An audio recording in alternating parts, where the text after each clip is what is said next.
pinky. He played professional football in the CFL and lied about his age to go to war. When I was about 6, we were on a family vacation in Palm Springs, and I cracked my toenail when I stubbed it in the pool. My grandfather said he would fix it, and then he ripped off the entire nail. We had to go to the hospital. I didn't really start spending a lot of time alone with my grandparents until I was 10, and my sister was 13 getting ready for her bat mitzvah. She had to attend services every Friday, and I did not want to do that, so my parents would drop me off at my grandparents' apartment to hang out for a few hours while they went to synagogue with my sister so she could pretend to pray. Every Friday night would play out the same.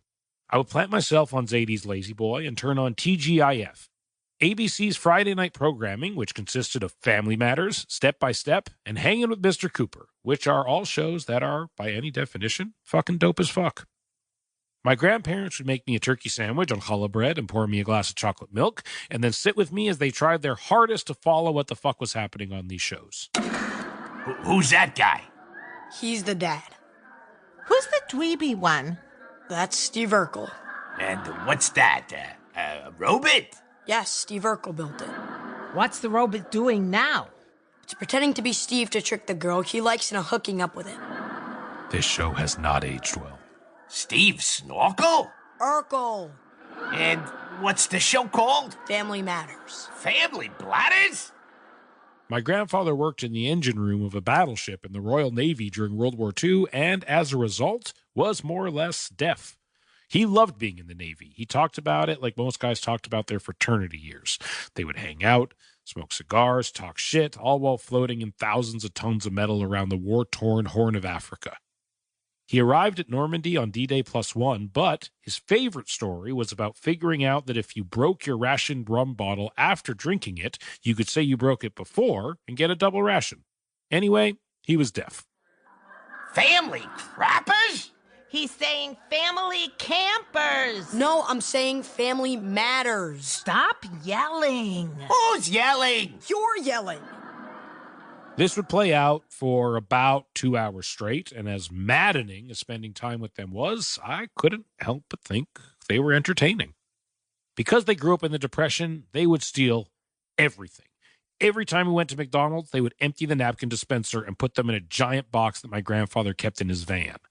If we were out at dinner and you heard my bubby say, "Oh, this is a nice plate," you knew the next time you ate at their place, you'd be eating off that plate because she straight jacked that shit. Knives, forks, you name it, they swiped it. Another thing I noticed was that my grandmother kind of had a wispy white afro that, when the light hit it, became completely see-through, leaving you with a very good idea of what my grandmother would look like if she was bald. And it was horrifying.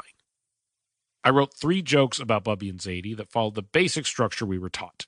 Say the premise or the thing you don't like. Say why you don't like that thing by making a humorous observation, and then do an act out, an impression of the target of the joke, bringing it all together. My grandparents were hard to impersonate, so I thought I'd just go with a generic old Jewish person voice. It was a safe but ultimately good call. The night came and my turn to take the stage was fast approaching. I honestly don't remember being that nervous, probably because I was 12 fucking years old and wasn't even mature enough to be nervous. I've definitely gotten more in my head as I've gotten older, and I marvel at how I used to just barrel into these situations without much fear or anxiety. Kids can do that. It's like those very young Chinese acrobats you see, flinging their little bodies in the air, being thrown around, completely unaware of the stakes. If those kids knew what a torn ACL was, they wouldn't be letting those motherfuckers toss their little asses around like that. And if I had known the pain and shame that goes along with putting yourself out there creatively and being rejected, I probably wouldn't have been so excited. But I didn't. So I was. I took the stage. The lesbian's eyes locked on me. So, people ask me what the hardest part about being Jewish is.